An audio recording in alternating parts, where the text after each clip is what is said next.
Hey everyone, Darren Cross here. This is the assignment video for the third piece of your business plan, the third piece that's going to actually be in your business plan, talking about the organization. Okay, so what this is going to be is, this is messed up here. What this is going to be is it's going to go from the operational plan. It's going to be two sections: the operational plan all the way down through the management and organization plan.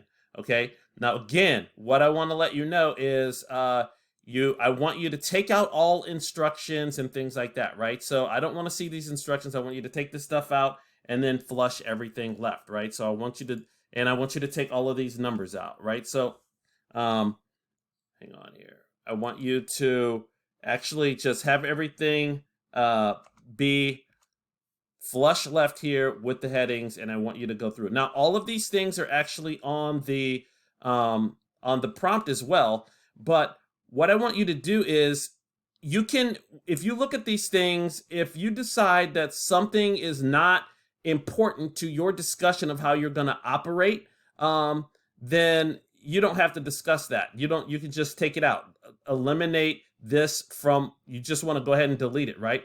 But take into consideration, let me see here. I don't know if this actually talks to the table of contents. Okay, so it's not talking to the table of contents. I might actually change that a little bit, but maybe I won't. I don't know. Don't worry about it. So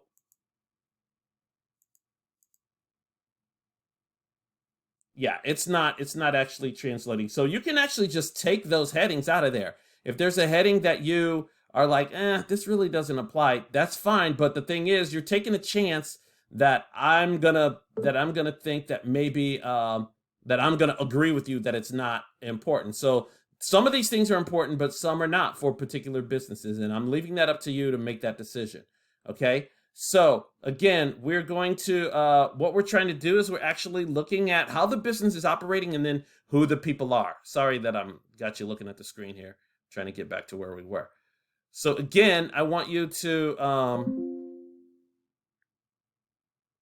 get all the formatting straight.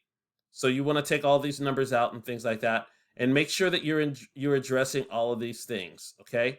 Now, we're going to get all the way down through the operational plan. And remember, the things that we have, like, so, I don't know if I have it here. Like this worksheet, we don't want that. You don't want to have this worksheet. You want to actually take it out, okay? But this is just helpful tools to help you kind of set things up. Okay, now the other thing that you want to do is you're going to do this section, and again, you're going to do the same thing. We're going to take all this stuff out and just flush it left. We don't want to have these numbers. We want it to just look like a presentable plan here, right? So it'll look like this. I'm not going to do it for everything, but this is how we want it to look, right? So here is where we actually describe the key people that are going to be inside of your business, okay? There may not be a bunch of people. That's fine, but you want to talk about the key people who are actually going to be responsible for running your business. And so you're going to talk about the biography. So it's just like a paragraph for each person. You want to talk about if there's anything that you actually lack, how are you actually going to deal with that, right? So you need to talk about that kind of thing. So when you talk about your biography, what's going to happen is people say, I don't know if you're really prepared to be able to deal with this. How are you going to handle your lack of experience or exposure or education that you think might be required for your business? And sometimes you might have to bring in some advisors.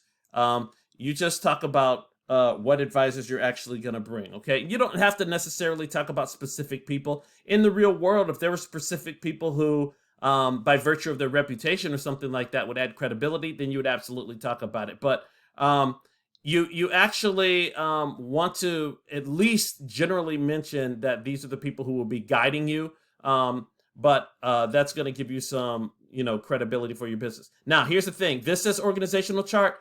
I want you to just delete that. You don't have to do any organizational chart right now. It doesn't matter when it comes to financing your business or what the bank is going to be looking at. It matters later on when you're talking about strategy and efficiency and things like that. So we don't really have to talk about that. right? So we're going to go all the way down through organization, and you're going to delete the org chart. So you are not doing the org chart. And then take out all of the instructions that are on here, as well as all of the extra tools that are here, and then turn everything in. Now remember that you want to put what I'm grading this week in blue so that I know, and I'll know when to stop grading, and I'll know that you actually know where you're supposed to be with the template. Okay, so that's everything. But as always, if you have any questions at all, just reach out to me. Good luck, everyone.